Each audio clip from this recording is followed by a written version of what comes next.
Point किया है कि जब आप अल्लाह पे ईमान लाते हुए, तवक्कल करते हुए, रॉक सॉलिड बिलीफ रखते हुए अपने लाइफ को डिसीजन मेकिंग करते हुए आगे बढ़ते हैं, तो अल्लाह के फरिश्ते उतरते हैं। वो पहला इनाम क्या देते हैं, क्या कहते हैं कि तुम खौफ ना करो और ना गम करो। तो फिर करो क्या, तुम जन्नत की खुशियां मनाओ जिसका तुमसे वादा किया जाता है। इसका मतलब यह हुआ कि जब आपने real real real ultimate positive thinking की तरफ आप आगे बढ़े, तो जो बेसिकली बिलीफ होता है वो भी बेस्ड किस पे कर रहा होता है, वो क्लस्टर ऑफ थॉट्स पे बेस कर रहा है। उनके मिलने का नाम ही तो बिलीफ है। तो जब आप पॉजिटिव थिंकिंग की एक्सट्रीम पे जाते हैं और खुद को अलाइन करते हैं अल्टीमेट प्रोवाइडर के साथ, यानी कि अल्लाह रब्बुल इज्जत के साथ, ऑलमाइटी अल्लाह के साथ, जब आप उनके साथ अलाइन करते हैं, तो फिर होता क्या है, अल्लाह की बारगाह से ये इनाम चलता है, पॉजिटिव थिंकिंग का फ्रूट ये मिलता है कि अल्लाह ताला आपके ऊपर, आपके इर्द गिर्द अपनी ब्लेस्ड मखलूक, जो कि खुद आप यूं कह लें purified energy, purified positive energy के पीक होते हैं फरिश्ते, वो आपके गिर्द उतरते हैं, जौक दा जौक एक हाला बना लेते हैं। क्या करते हैं, एक हाला बना लेते हैं, जिसे आज साइंस क्या कहती है, ऑरा कहती है। और जब वो ब्लेस्ड पॉजिटिव एनर्जी हो उसे वो स्पिरिचुअल ऑरा कहते हैं। ओके, तो इसका मतलब यह हुआ कि जब हम अल्लाह रब्बुल इज्जत की जात पर ईमान रखते हुए लाइफ को आगे बढ़ाते हैं,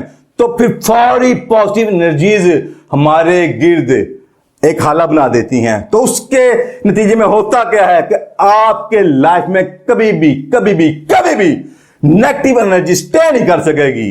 अगर आना चाहेगी भी तो वो गुजर जाएगी, वो स्टे नहीं कर सकेगी। ओके, चलें जी, अब इसी का अगला इनाम सुनिएगा। क्या वो क्या कहते हैं जी, वो कहते हैं कि हम दुनिया की जिंदगी में भी तुम्हारे दोस्त, इस दुनिया की जिंदगी, कौन सी दुनिया की जिंदगी, करंट वर्ल्ड, हम दुनिया की जिंदगी में भी तुम्हारे दोस्त और मददगार हैं। ना सिर्फ दोस्त और मददगार हैं, और आखिरत में भी। अब क्वेश्चन ये है कि ये दोस्ती और मदद, ये मुजदे जो आप तक पहुंच रहे हैं, ये इनका प्रोवाइडर कौन है, अल्लाह सुब्हाना तआला की जात। यानी कि जब आप बिलीफ को स्ट्रांग करते हुए, अल्लाह पे तवक्कल करते हुए आगे बढ़ते हैं, तो फिर ना सिर्फ ये कि आपको एक अच्छी संगत मिलती है, आपको स्पिरिचुअली प्रोटेक्ट किया जाता है हर तरह के नेगेटिव थॉट से, उल्टा आपकी गैप से मदद भी होना शुरू हो जाती है। ओके, तो कहना यह चाहता हूं कि अगर बुरे ख्यालात से बचना चाहते हैं तो उसका सबसे बेहतरीन तरीका क्या है, वो यही है जो कुरान ने हमें बता दिया। क्या कि आपको क्या करना होगा, अल्लाह को सिर्फ रब कहना ही नहीं होगा, रब मानते हुए उस पर डट जाना होगा। तो फिर क्या है, और लाइफ में हम जितने भी ग्रेट लोग देखेंगे, जितने भी दरवेश, जितने भी अल्लाह वाले, या जितने भी आप कह लें रियली ग्रेट लोग जो भी आपके जहन में होंगे, उनके अंदर ये नुमाया सिफत जरूर मिलेगी। क्या कि उनके अंदर रॉक सॉलिड बिलीफ जरूर होगा और वो पॉजिटिव होगा। ओके, चलें, अब इससे समझ क्या आया पॉइंट, कि जो ही आप अपने थॉट्स को अलाइन करते हैं, फोकस करते हैं, कंसंट्रेट करते हैं एक राइट पॉइंट के ऊपर, तो उसके बाद तकालीफ तो दूर रह जाती हैं, आप जिंदगी के एंजॉयमेंट में आगे बढ़ना शुरू कर देते हैं। ओके, चलें, मैं इसको एक और तरह से आगे बयान करता हूं।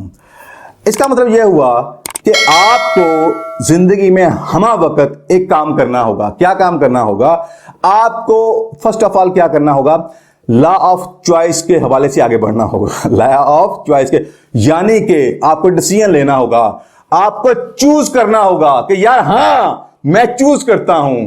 प्रॉब्लम क्या है कि जब भी ऐसे बिखरे हुए ख्यालात, डिस्टर्बिंग ख्यालात, परेशान करने वाले ख्यालात आते हैं, आप खुद को उसके स्पुर्द करके उसी को ठीक मानते हुए आगे डिस्टर्ब होना शुरू हो जाते हैं। आप कहें no I don't want this.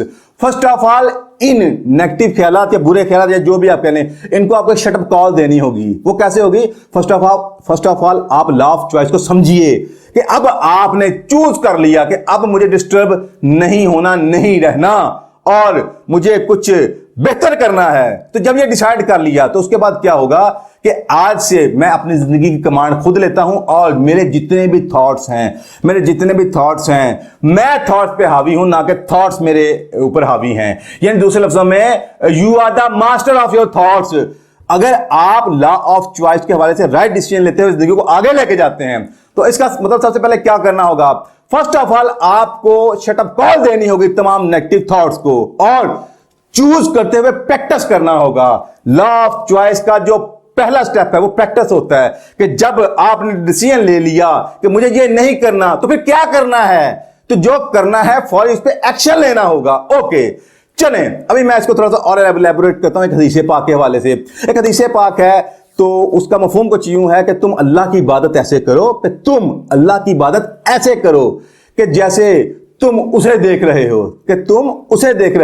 और अगर ये ना हो पाए, ना हो सके तो फिर ये जान लेना कि वो तो तुम्हें जरूर देख रहा है। इसका मतलब ये हुआ कि आपका माइंड, आपकी अटेंशन, वो आपका फोकस वो कौन होना चाहिए? वो अल्लाह रब्बुल इज्जत की जात होनी चाहिए। ओके, तो अगर हम इस पॉइंट को अडेप्ट करते हुए हालत नमाज में खुद को कुछ इस तरह ट्यून करते हैं अल्लाह सुब्हाना तआला की जात की तरफ। फर्स्ट ऑफ ऑल मैं फिर कहूंगा, फर्स्ट ऑफ ऑल क्या है कि आपको स्ट्रॉन्ग बिलीफ रखते हुए उसी तरह जिंदगी के डिसीजंस लेने होंगे। ये नहीं होगा कि जब नमाज की बारी आई तो फिर रहमान की बात है और बाकी जिंदगी फिर शैतान के हवाले, ऐसा नहीं चलने वाला। ओके, जब जिंदगी के मामलात भी रहमान के हवाले से होंगे तो फिर याद रखिएगा नमाज में भी आपको उल्टा सपोर्ट मिल रही होगी आगे बढ़ने की। जैसा कि हदीस पाक में बता दिया गया है कि तुम क्या हो कि तुम अल्लाह की बात ऐसे करो गोया तुम उसे देख रहे हो, और अगर ऐसा ना हो पाए तो फिर क्या है कि वो तो तुम्हें जरूर देख रहा है। तो दोनों हालतों में आपका फोकस कौन होना चाहिए? अल्लाह सुब्हानहू तआला की जात। Am I right? ओके, तो इसका मतलब यह है कि आपको हर सूरत में फोकस करते हुए ही आगे बढ़ना है। पहले जिंदगी की कमांड खुद लेनी है, आपको रिस्पॉन्सिबल बनना है, फिर फोकस होते हुए ही आगे बढ़ना है। तो ये तो था एक सोल्यूशन। अब हम बढ़ते हैं साइंटिफिक सोल्यूशन की तरफ। किसकी तरफ? साइंटिफिक सोल्यूशन की तरफ।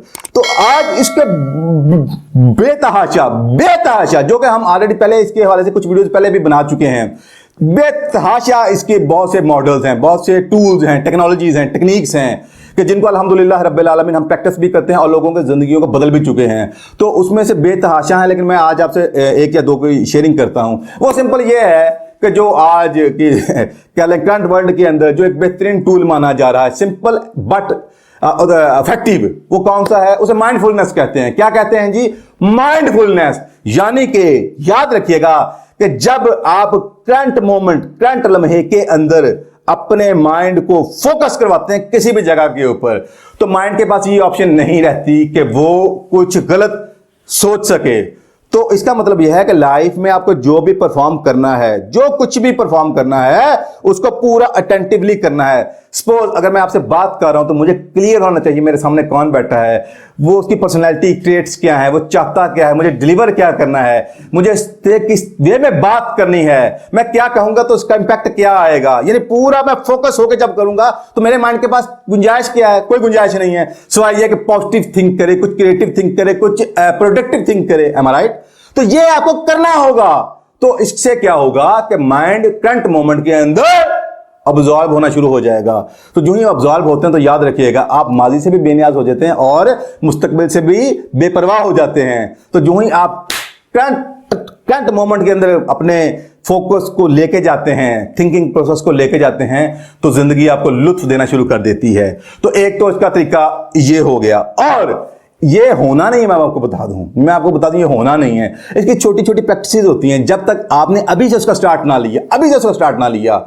यानी कि इसे ये कहते हैं, याद रखिएगा, कि आपके सामने जो भी चल रहा है आपने मशक करनी है कि बस आपने उसको देखना है और उसको ऑब्जर्व करना है, उसको मानी नहीं देने। क्योंकि जो ही आप देखेंगे आपका दिमाग उसको मानी देना शुरू कर देगा।